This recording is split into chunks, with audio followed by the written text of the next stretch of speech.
Welcome back to the Iowa Chill Show. It's September 30th here on the Great Verizon Outage Day. I am Nathan Krieps, joined by my co-host Bryce Bortscheller. Bryce, do you got Verizon? It's good to be connected to you. I do not. I have U.S. Cellular. Have you heard about what's going on? Nope. Fill me in. I didn't know much about what was going on either. So I got a new phone last week. I got the iPhone 16 because I had the freaking 10 for 6-7 years. So it's time to get a new phone. And that being said, I still have my old phone. I had to go return it back in today because they let me keep her for a while just to make sure everything got transferred over fine. And I went to go turn it in today, and the guy walks in. He's like, "You having phone issues?" I'm like, "No." And I walked into some other hippie, and apparently the SOS system is broken right now for Verizon. And I've never seen so many old. I was there for like 3 or 4 minutes, and like I would say 13 old people pulled up to Verizon, and everyone's having some big outage going on right now. And my phone got it when we're there, so I didn't know anything about it prior. But you ever seen the movie The Crazies? Yeah, I have. It's just like I've never seen so many people so lost on what the hell was going on in society, and they're all in the parking lot freaking out. What are we supposed to do? It's all these old people, and I asked the guy, I'm like, "How many people have showed up so far?" He's like, "Oh, 80 plus." Oh, God, that would be a nightmare. And like I was there for 5 minutes, and 13 some people came in easy. Oh, that would be And horrible. I So I've I heard, kind of like it. Yeah, go ahead. I've heard that if, we have a World War III, the scariest thing would be like an EMP. If you remember that from like Modern Warfare 2, where it just Oh knocks yeah. out all connectivity. hmm And I can just imagine all the old people and folks like yourself showing up to Verizon on that day and it just being a war zone. Scarier than zombies because they're actually just pissed off people. And I'm glad I wasn't originally a part of it because, like I said, I was going to switch my phone out. So I was kind of watching from an outside bubble. And these people look like, the chicken with their heads cut off in the parking lot about ready to like protest. And this poor Verizon worker, he's like, I'm gonna kill someone today. Man, And but that was if brutal. but if I ever became president, I think I would eliminate old phone access for 1 day a year. It was kind of a beautiful thing to watch happen too. Almost like the I'm like, purge for cellular. It's scary how connected these people feel they need to be. And it was, man, it was something else. But it's still going on right now. So I'm sure I'm a lot of guilty our of it. Verizon listeners are watching this will understand what's happening. But Begs the question: nonetheless, is Verizon cooked? Because I feel like they were the leader in connectivity for a while. I don't know. I have no idea. Luckily, I don't get my home Wi-Fi internet through Verizon. I think we get it through T-Mobile. Yeah. So I'm able to do this podcast right now and make things work. All right. I mean, first things first. Am I connected? Do I look blurry? How's the new internet looking on your end? No, you look fine. You sound like you're kind of talking a couple feet away from the microphone, but it's not bad. Okay. Maybe I'm not connected at all. That's the kinks that I'm gonna have to work through. Yeah. See it. Maybe I need to sit back. I got a whole new setup as we move this weekend, and I got my grievance as far as connection to the internet, and that is CenturyLink, which is now Quantum Fiber. Took me about 4.5 hours to transfer my internet service from basically 6 blocks away from where we were. So give me the scoop. You just moved this weekend, and you moved to where again? So we moved from basically the conjunction of West Des Moines and Waukee to now the southwest side of Waukee, just off I-80. How far of a drive from your old place? It's about a 10-minute drive just because it's like winding roads. So you'll see it in a few days. This thing it's kind of out here in the middle of nowhere. But the way that Dallas County's growing, I figure we'll have some neighbors here soon. Moving probably went pretty smooth. Any friends pivots you had to make with any furniture? Yeah, we had to get rid of a couch that's been with my family for about 7 years. Old Reliable, as we called it. Is that the one from Cedar Rapids? Mm-hmm. The one we got for about $60 that made it through 3 or 4 moves, several different owners, and it finally had to get thrown out because we couldn't get it up the stairs. So, and for people who don't know about this great couch, if I had to describe it, it reminds me of the big comfy couch, the show. Yeah, exactly. You sat on it, you're in your own little world. You felt so at the couch's mercy. It was one of those couches that you could take a 3 or 4 hour nap on, and it's sad. I'm really sad to see it go. Yeah, well, it is time. We had a lot of good use. So I'll miss sleeping. I was probably going to sleep on it this upcoming Wednesday night. Yep. The good news is we have guest bedrooms. We'll have hopefully a fully operational bed. We have all kinds of issues with shipping to this new address because it doesn't even show up on Google Maps yet. Oh, that's the worst. So my situation is that we basically live in Hudson, Iowa, but our address is Cedar Falls.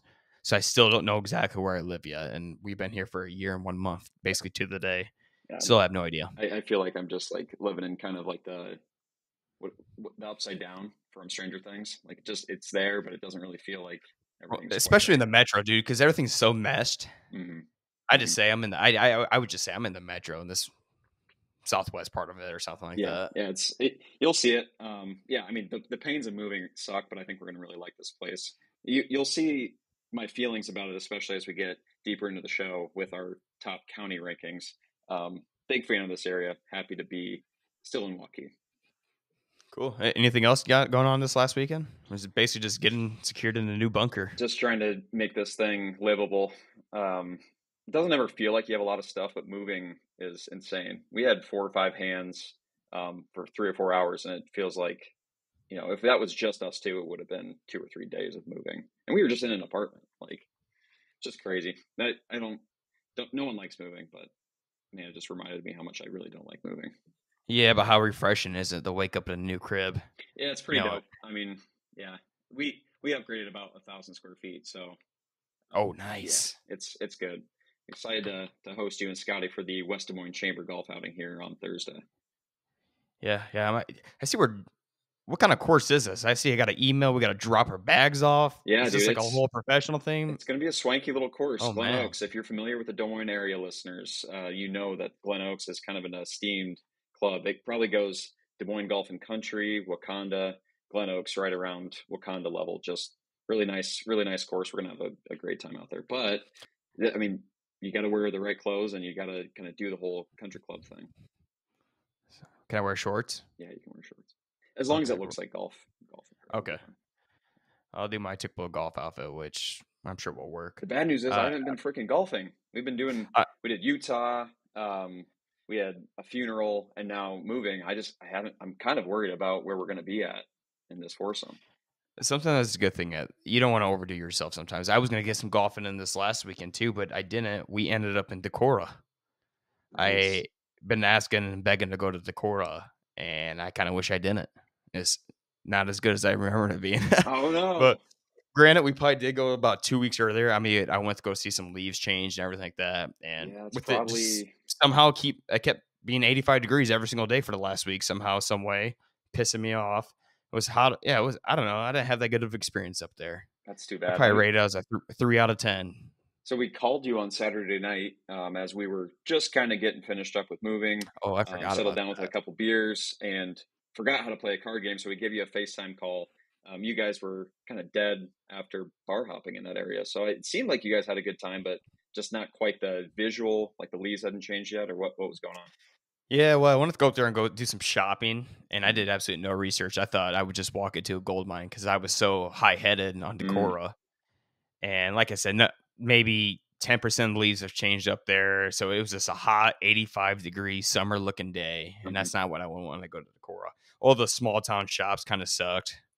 There just wasn't a lot to offer. I didn't buy anything. The only thing I bought was at a farmer's market. I bought a homemade salsa, which is decent, Okay, but that's it. that's a good win. Yeah, I mean, Mhm. when I think of Decorah, I think of fall changing leaves. Like you're probably 2 weeks early.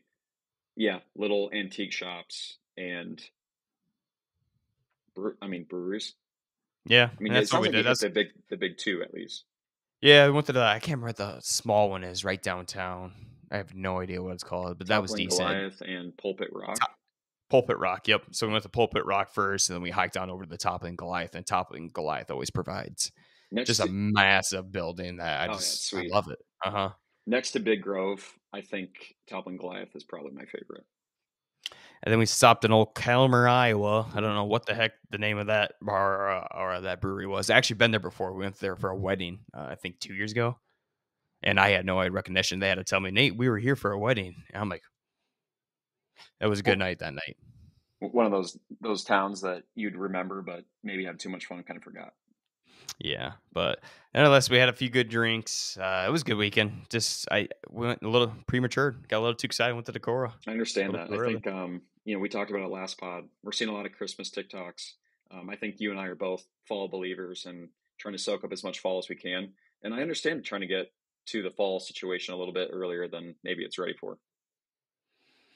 Yeah. Yeah. And like I said, dude, I'm kind of upset with the weather here this last week. And speaking of the weather, Timmer is on the absolute hot seat right now, making us look foolish on a podcast a couple weeks ago, predicting these major storms going from the 28th to the 30th. We are currently at Mm, the 30th with the 0% chance of rain. Nothing saying there's going to be 15 tornadoes. I look like an idiot because of you, that, Timmer. that's fine. I think that's more on Reed. Is my mic coming in weird? I wish I'm going to show you this setup quick because Yeah, this is dude. Like I exactly. said, you sound like you're in a different room, kind of. It's not bad. So this is what's going on here. Look at that lamp. That's Yeah, hilarious. that's so I need to figure out, one of those like TikTok lamp things, so I can figure out the lighting here. I apologize for the technical difficulties. Just trying to get settled in here. Maybe if I do the mic like this is just exactly what you'd expect when you do your first pot of the new place. Oh yeah. All right, is this Oh sounding yeah. better at all? Yeah, a little bit. I think. A little bit. Maybe I need to sit back a little bit. Is this better? I don't know. Okay, we'll figure it out. Let's keep the show going. Uh, I'm gonna. We got a few fun scenarios. I'm gonna put you in here real quick, but Bryce, I'm gonna hit you with a quick Iowa fact of the day. How many miles of rivers in Iowa? Okay, are there total? So take all the rivers, combine the mile length. If you had to guess, how many miles would there be?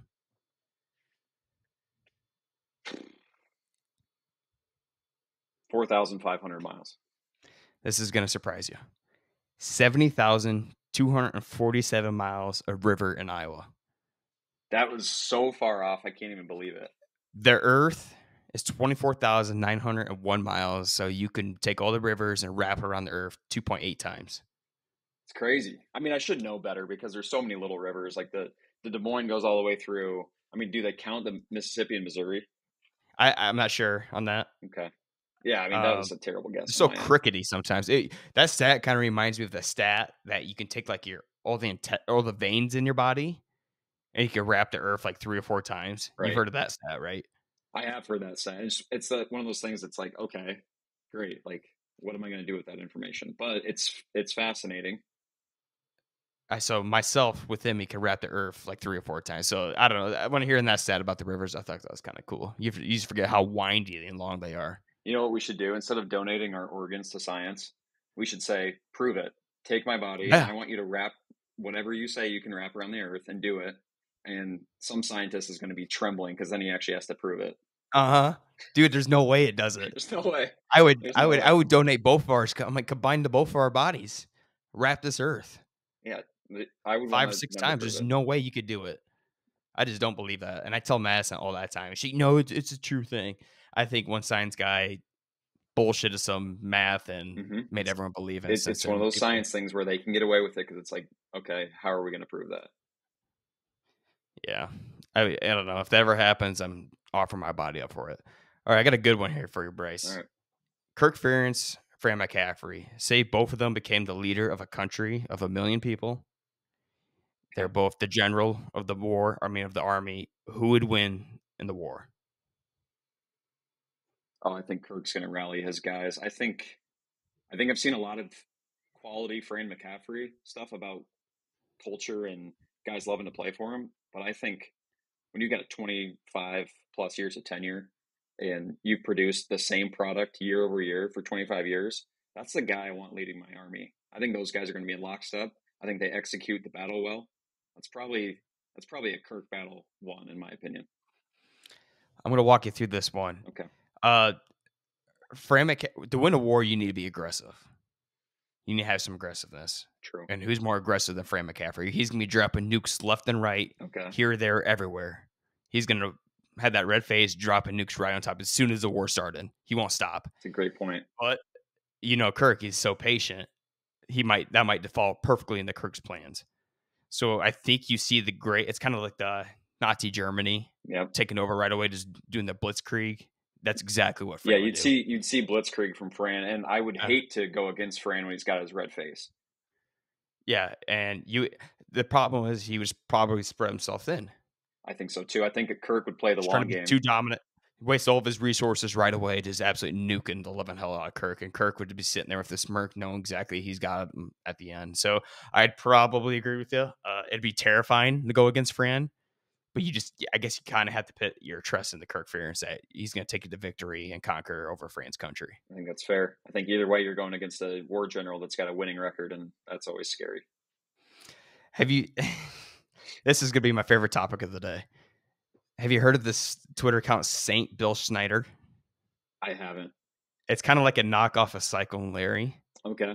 And a couple of weeks ago, I think it was maybe 1 or 2 weeks ago, he said, if BYU beats Kansas State, I will shove a 5-layer beefy Taco Bell burrito up my ass. Yes. I saw and this sure tweet. Enough, did you see what it posted Saturday? No, I didn't see it. Okay, go to your Twitter account right now. I'm going to send you this. Which is an insane thing to say about a college football game, by the way. I don't think I'd let Taco Bell anywhere near my lower So St. Bill Schneider said on like last Thursday, he's like, be prepared for Saturday. No. So we knew something was coming. You seeing it? Oh, God. He did it. He's got his pants down. He's got 2 angles of a 5-layer Taco Bell burrito going up his a-hole. Rumors had it that he froze it too to make it solid before he put it up there. I had to take that's just a rumor. A little too much time looking at that photo because I wanted to see if it was photoshopped, and I think that's real, and it's really upsetting. But he did it, and he lived up to his word. Bryce, what are you gonna do if Iowa beats Ohio State this weekend? We're gonna shove a red Carolina pepper up your butt? No, I think I think if Iowa covers the spread on Ohio State, I'm going to cook myself a 16-ounce ribeye with some side of potatoes. You got to put a little, dip it in gravy, then shove it up you? Does it have to be? Does it have to be the scenario? I don't know, dude. That's true. That's what's going on. There's got to be some steak in the game here. If Iowa beats Ohio State, I will do the red Carolina Reaper again. Okay. I'll eat it again. That's perfect. Yeah. We need that Instagram content. So there you have it marked right now. If Iowa beats Ohio State this weekend, I will do the red. I don't even know what the hell it is. The Carolina Reaper, just the Carolina Reaper, the world's hottest pepper. I will eat it and consume it again, and we will have content on the Instagram page for it. Love it. Mine's kind of took all the steak out of the game. Yours is like, that's going to be painful. All right, my last scenario for the day, Bryce. We got Andy Fales and Keith Murphy. You pit them two in a jousting competition. Who's coming away? Okay, you got to think. Keith's getting up there a little bit in age, but he's got a lot of wisdom and experience. Haven't you seen Fales lately? Fales is looking good. He's got the gray hair dyed now. Mm-hmm. He wasn't fighting then. He said he's just going to start owning it. So I think he started dyeing his gray hair. But, yeah, keep going. I love it. And Fales, all of a sudden, is looking younger, as you mentioned. I think he's got a little bit of oomph. I think they're both going to be coming in with a lot of energy, switching over to Iowa everywhere with a new pod and everything. I think I'm going Keith. I think he stays on that horse. Really? Yep. I think Andy Fales is like almost twice the size of him. I don't know. I've never met these guys. Hold on. In a jousting match, does it pay to be a little smaller so that the target's smaller? Absolutely it does. Okay. Didn't even factor that in. I think Andy might be a little too old talk. Keith is going to keep the courage to himself. I think the money is highly on Andy Fales to win this match, but I think you're right. I think you go with Keith Murphy to knock him off that horse. Man, we're kind of in lockstep today. We're agreeing on a lot of stuff. We have different ways of getting there, but I think our minds are kind of hooked up today. We'll find out when we get to the lock picks and rank in our top 7 counties of Iowa. True. Very true. Pumped about these lock picks. I did a very Iowa-centric locks of the day. Okay, we'll be getting them here soon. First, let's jump into Iowa State football, moving to 4-0 for the first time since, 1991? Did I see that right? That's or is what it 2001? Well. I mean, it's at least 20 years ago. Let's say that, and that's already remarkable. I think they moved Iowa State to number 16, and not only did they move Iowa State to number 16, but have you seen the playoff projections? I haven't looked at any early playoff projections. So they got them in there? They got Iowa State right now as the number 4 seed.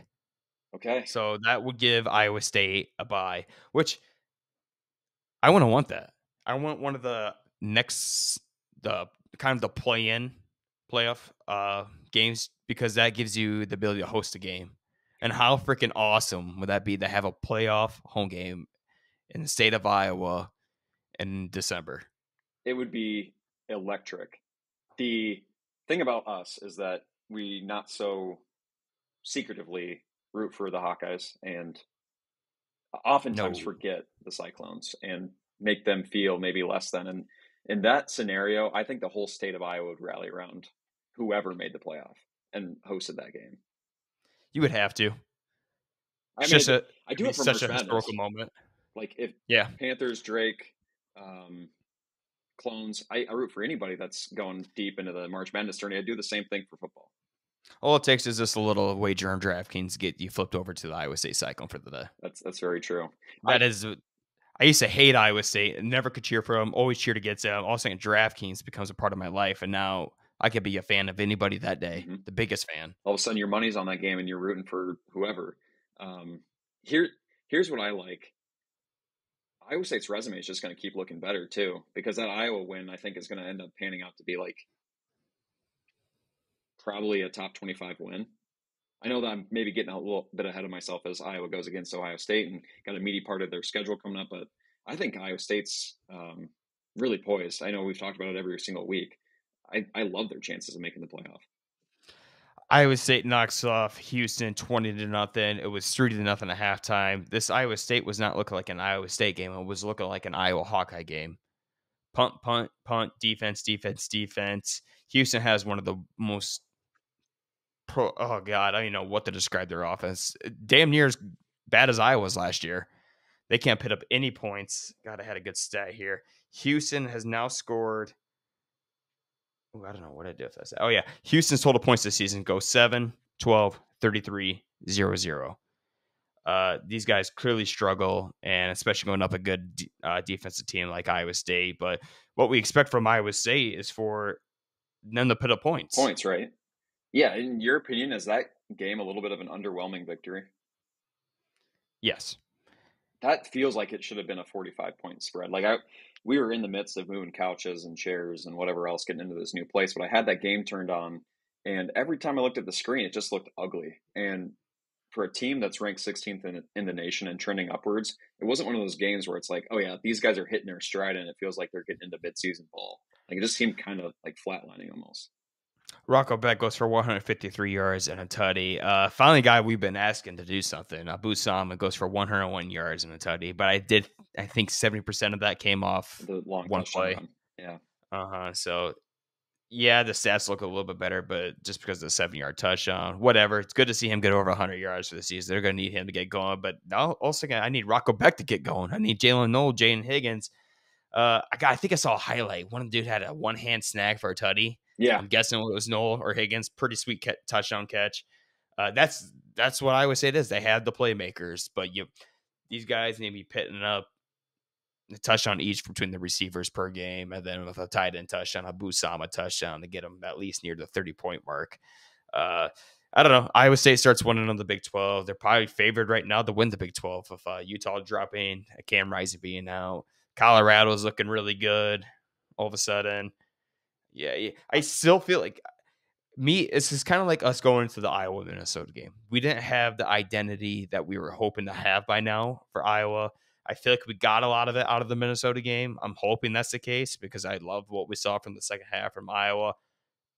Outside of the Iowa game, you can't really ever tell an identity off a rivalry game. You don't know what team's going to show up for the rest of the season. Scratch that game out. Other than that, I don't know who this Iowa State Cyclones really are.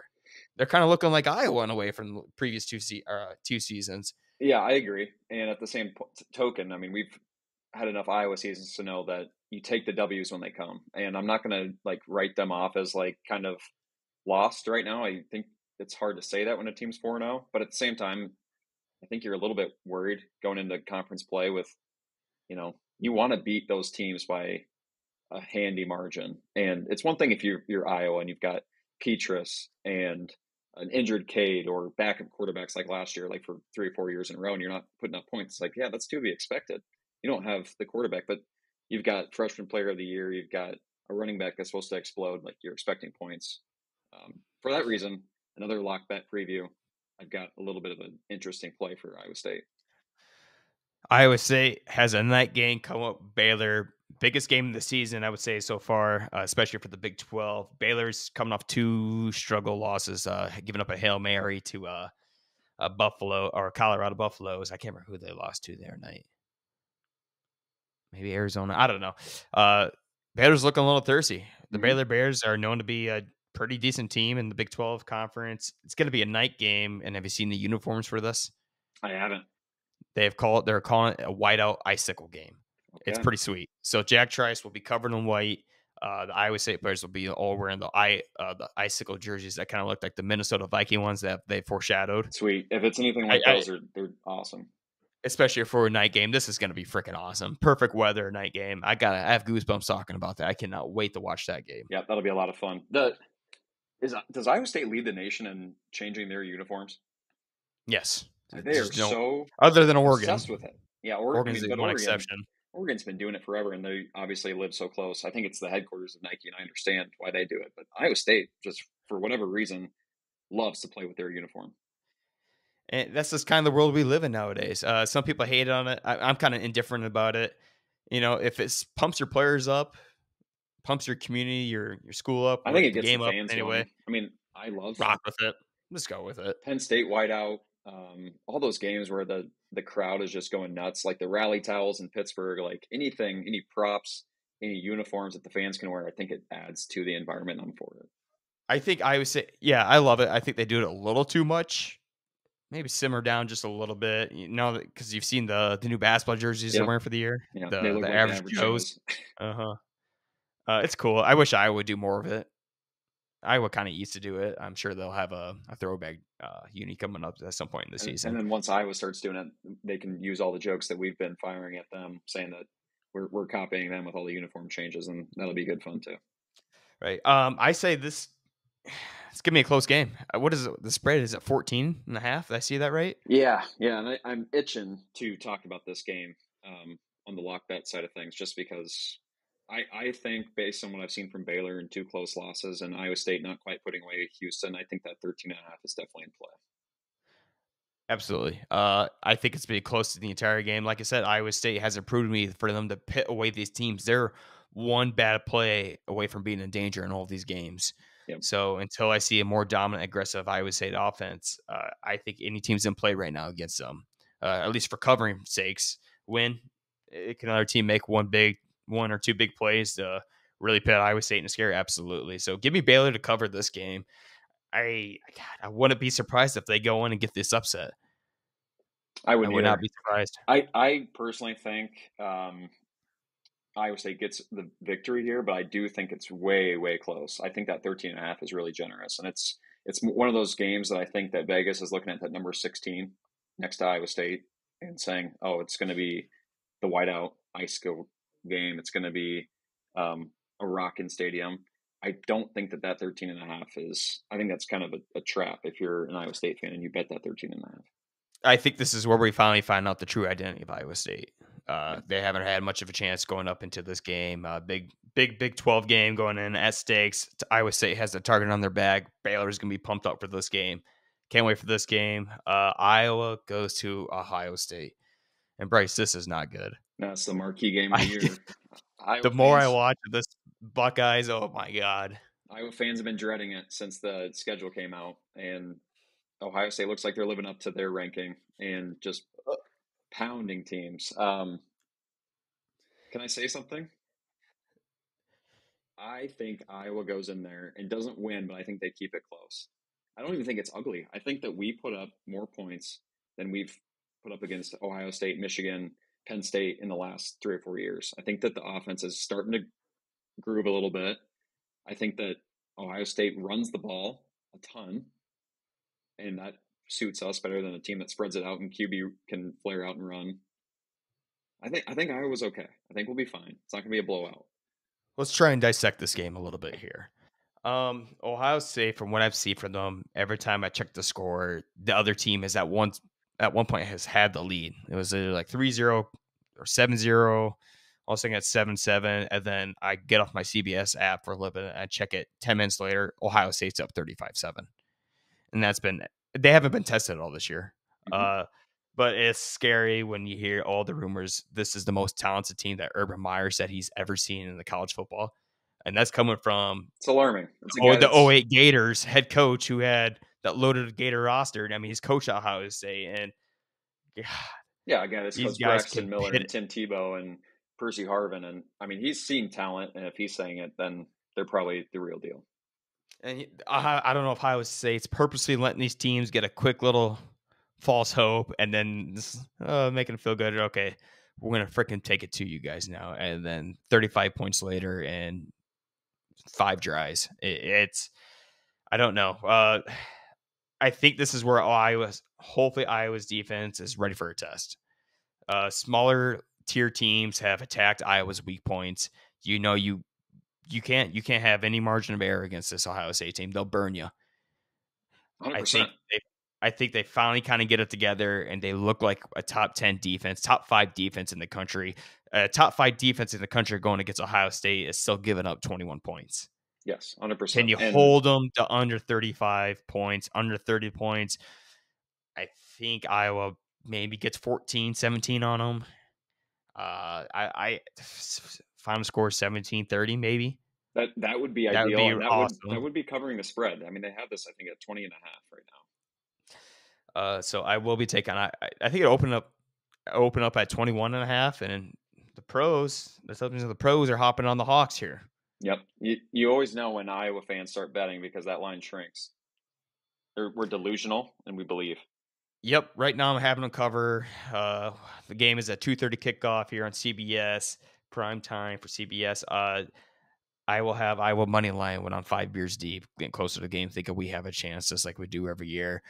I think the first quarter's close, and unfortunately, I think we see Ohio State slip away. But come on, Iowa, wake the hell up, punch back. We've been outscored. I don't even know what on ranked games we been outscored on average 27 in the last 7 games against ranked opponents. I mean, we talked at nauseum about how bad the Iowa offense has been, and this is a year where we're looking to put up. I mean, we're putting up points. We've got arguably the best running back in the whole nation.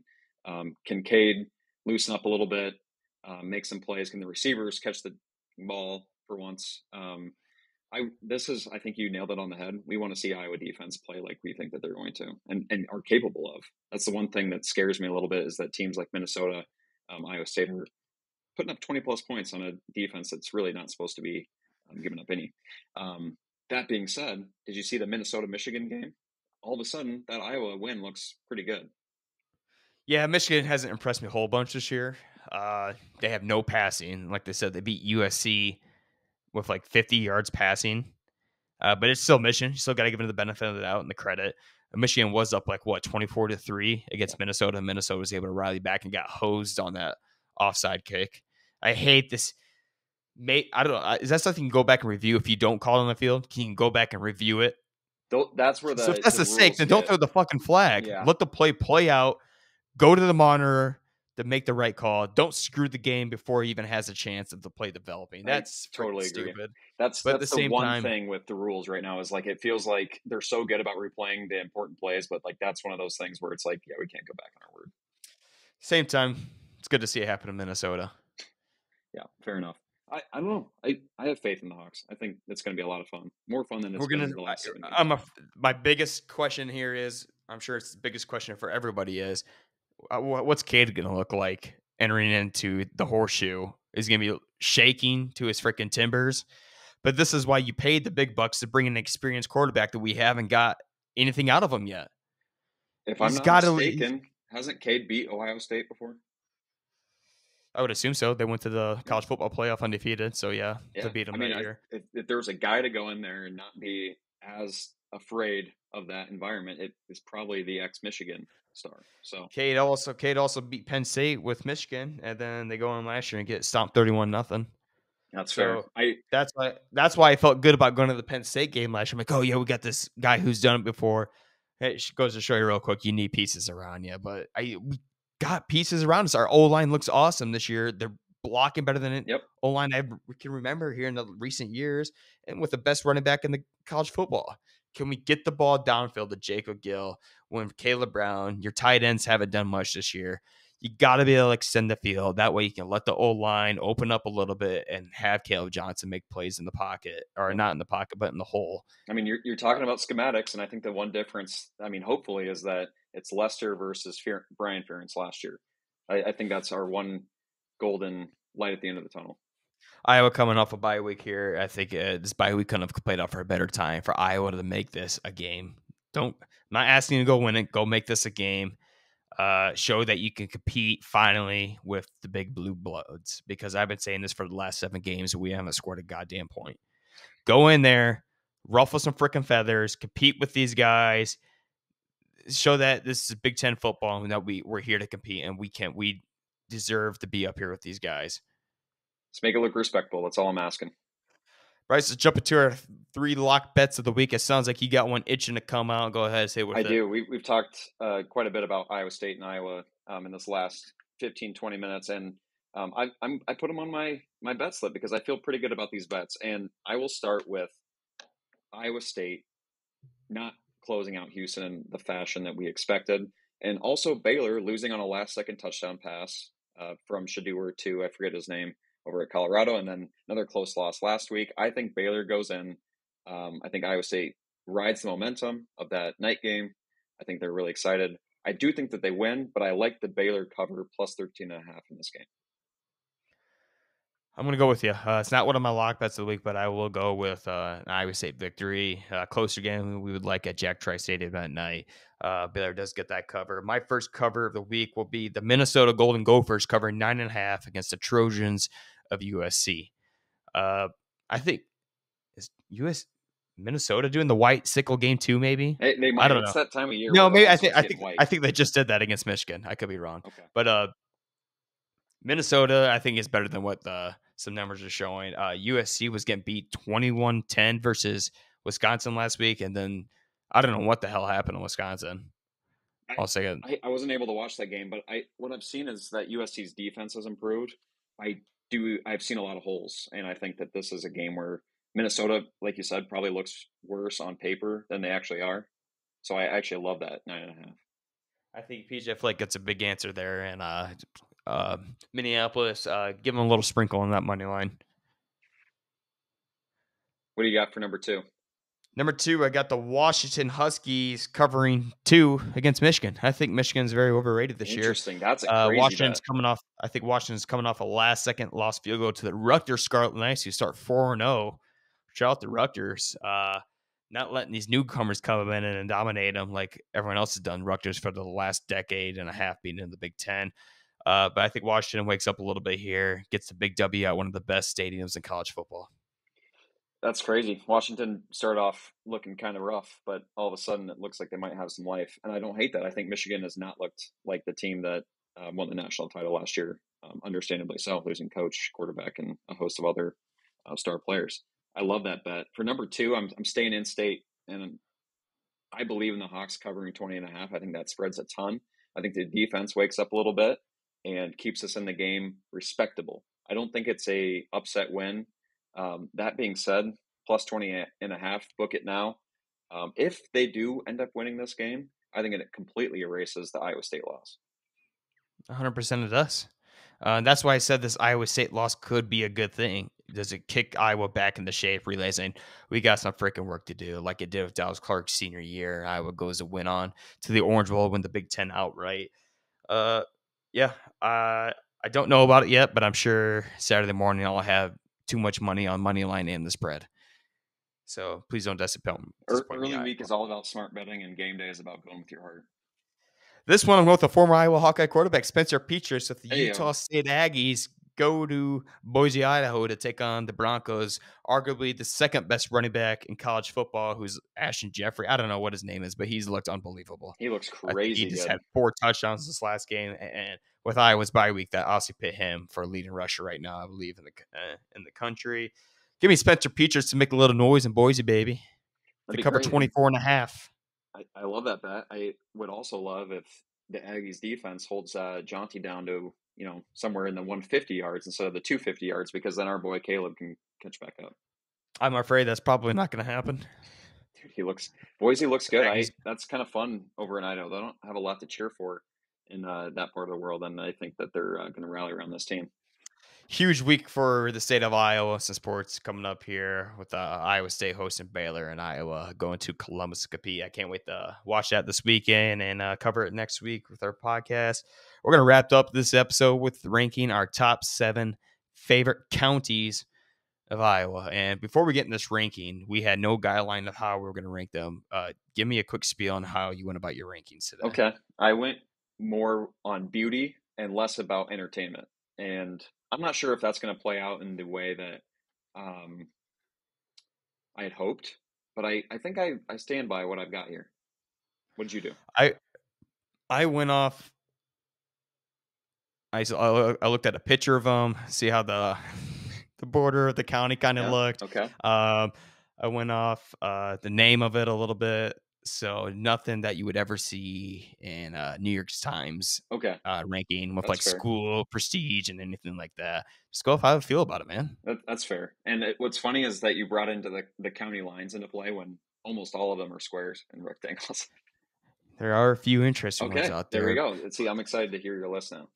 All right, I'll start us off here with number 7. Give me the Winnebago County up here in north central and northeastern Iowa. It's got 400 square miles of county land. I like it because it's got the Winnebago factor, baby. That's when the Winnebagos are made up there in Forest City. I like how the Winnebago rolls off your tongue too. That's a great name and a great automobile, if you can call it an automobile. I believe they have wheels and a motor, and for that reason, I think that they are. You gotta love that. I don't know if I've ever spent much time up there. I'm sure you haven't. I would never recommend you going up there either. Okay, fair enough. And like you said, you didn't rank this off, how good the school district is or whatever. You went off of vibes and names, so I understand that. I do love the name Winnebago. For number 7, I'm going to the land of Pella and Dutch, the hometown Marion County. Pella is actually on the corner, very northeast corner of Marion County, and barely sneaks in. But for the reasons of Lake Red Rock and Pella, I'm going with Marion County as my number 7.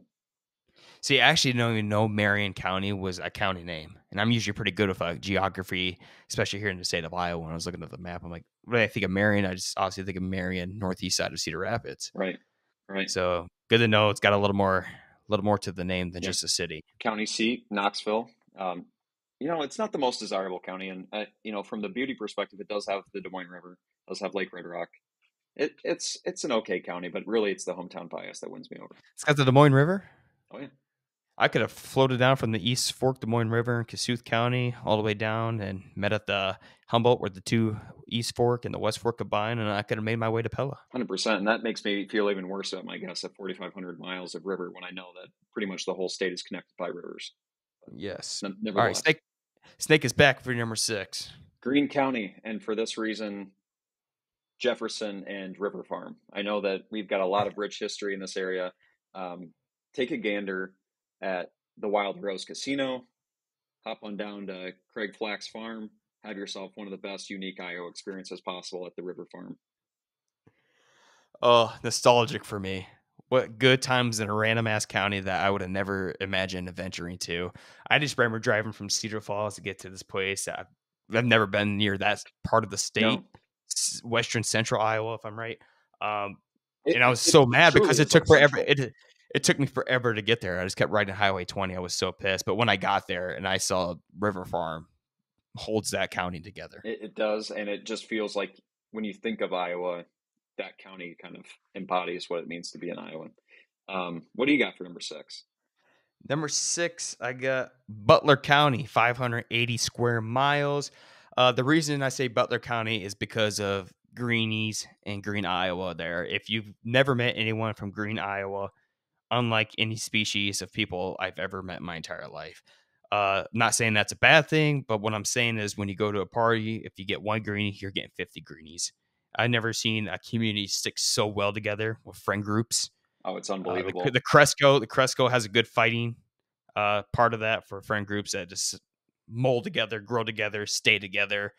And the green is just nothing else. You're talking cigarettes, beers, here or there. And my place, Colby's place, has been invaded by the Green Army more than enough times. Yeah, dude, I'm engaged to a greenie, and I fully understand that. You might They're see that on everywhere. my list as well. These The guys are crazy. I don't even know what the population is of that place. Maybe if I had to guess, maybe 8,000 of the county or something like that. But you would think it's 60,000 with the greenies just being everywhere. Yep, they're everywhere. Like, they're small but mighty, and they will infiltrate the party scene. Yes, they will. I'll go ahead and follow us back with number 5, Sac County.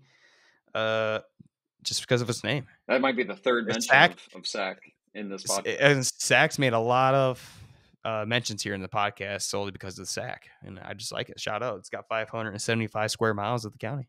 Understandable. Anything else for Sac, or is that kind of it? That's Sacking it, baby. I understand. Number 5, Bremer County, and this is one where it's controversial. I think Northeast Iowa, you mentioned Cresco. These guys are probably not so happy with this pick, but I'm a big fan of Bremer County. Waverly is a great community. And recently, my fiance's parents moved to Denver. And Denver is a hidden gem little town. It is. It's one of my favorite little towns. If I didn't have to work in Cedar Rapids, if I could live near Denver or in Denver, I would do it. It's a quick 10-minute drive from Cedar Falls up there to Denver. Beautiful drive. It's a growing community. I will, however, disagree with Bremer County. Okay. I hate Bremer County. Hate it. I don't know why. I just hate it. Sorry, Jeremy Young. I know we did a lot of good times at Waverly. Waverly is not my favorite place in this world, and I know a lot of people hate it. If I could avoid it, I would avoid moving back to Waverly or Cedar Falls, Waverly area. It is pretty, but it has its connotations, and everyone knows that the Bremer County cops are nothing to mess with. Yeah, I remember a friend of Jeremy telling us that Waverly has like the most cops per capita or something like that in the state, maybe heck in the world compared to the population, or the country wise, but not something you want. No, that's not it. I think, are you snaking us back with 4 or am I 4? Yeah, let me snake back. Just because you mentioned it, Butler County, and it's everything that you mentioned with the Green Army and one of the main party spots in that area, the Shell Rock River. I was lucky to participate in the Shell Rock 4th of July festivities the last couple of years. It's a place like none other. True river rat town. Great folks.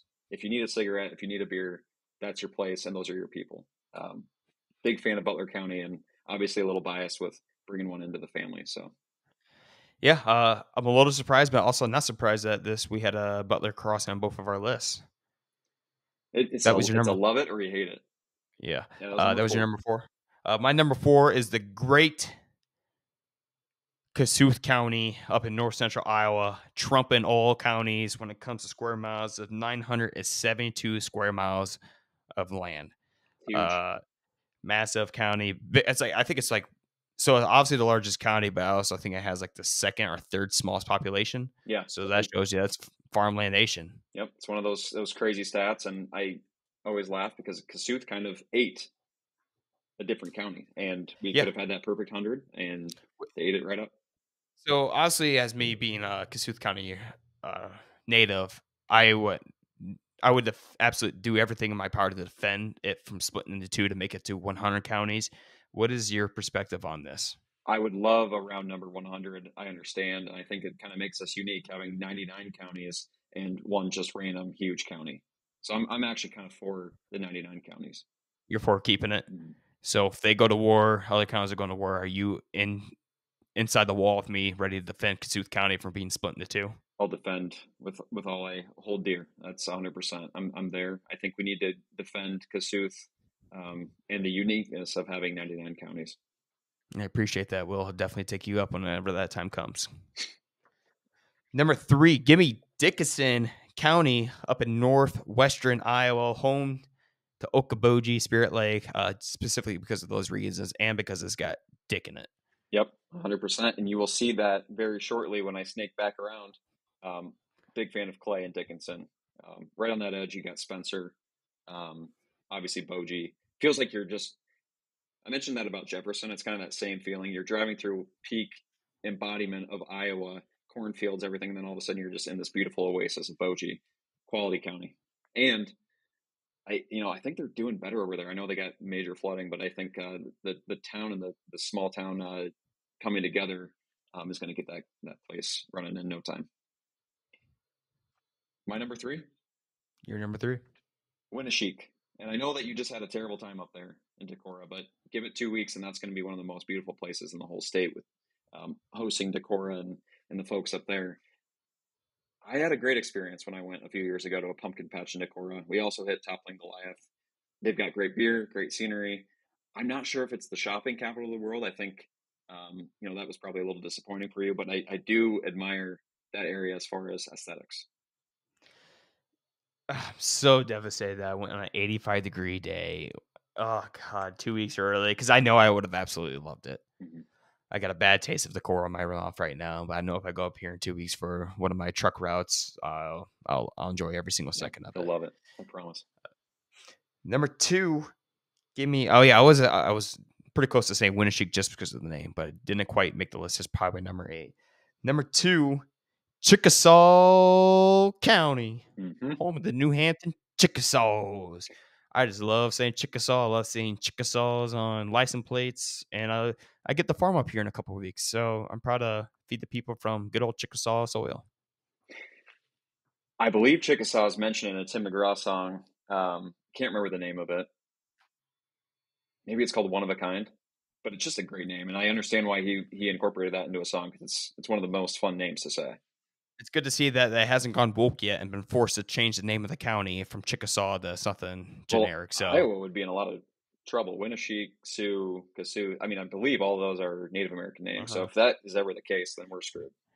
Yes. So shout out to Chickasaw. Number 2, you already mentioned it, Clay / Dickinson County, Spencer, Iowa, and Clay at the top there. And Dickinson's the host of the Great Bogie. I think it's just one of the best places in the whole state. Glacier-fed lake, very unique to Iowa. Just one of the peak Iowa experiences you can have is the Bogie experience. So they had to be included. I'll go ahead and wrap us up here with my number 1. Number 1 county in the state of Iowa, the Pottawatomie County. Whoa. Damn near, I think it's got to be the second or third largest county in the area with 951 square miles. That's compared to Kasuth's 972. So just 19, 20 miles short off. But that's not the reason why I picked it, Bryce. I picked it because it's so fun to say. Pottawatomie County. Now seeing the completion of your list, I totally understand where your rankings come from. And I appreciate that we had different reasons for picking what we did. My number 1 is Dallas County, and that is 100% because I, live here and I'm enjoying myself. But it also hosts a few of my other favorite towns that I wouldn't mind living in either. DCG, one of the fastest growing communities. Waukee, one of the fastest growing communities. Van Meter, maybe my favorite town in the whole state. I love this place, and it's got a boring name, but a great experience. It's a very boring name, but it's about what's inside of it, huh? Yep. Yeah, great list, man. I appreciate these, and I hope we keep the segment going. A lot of fun. I think I got a good one for us next week, and I'll be texting you after this. But folks, buckle up. We got a week ahead of us, especially a big weekend. I enjoyed this podcast today. I hope you guys did too. And look forward to some good fall weather coming our way. I think today's the final last day of the 80-degree bull crap that's been happening. So get me down to that 70-degree day. Bryce, I'm going to be your way Wednesday night. Yeah, come on down to Dallas County and let's represent the West Des Moines Chamber well. And I don't know, what are we hoping to shoot as a foursome? Jeremy and I were talking the other day what our goal was. 9-10 under for our group. That would be amazing. Is that too damn good? Okay, maybe no, I thought a little too. I don't think it's too damn good, and I don't want to sell ourselves short, but I will say that this course has some teeth to it. Glen Oaks is nothing to mess around with, and we're going to have a driver on. We're going to have to put some balls close to that hole. We got to have Scotty get ready for his A game. Will I be seeing the Ben Krieg Wednesday night? I think that's totally possible. I dropped it in his ear that you were coming. I know that he had it marked on his calendar. I think he had the wrong day marked, but he had it marked on his calendar. He's pumped up and he can't wait to see you. We'll get the boys all together. I might even host an after party here. We'll figure it out. We're going to have a great time. All right. Well, sounds good. Let's have ourselves a week. See you, partner. Let's have fun. Just west of the Mississippi. Kicking back, yeah, evidently. Everybody grab your people, come and gather with me.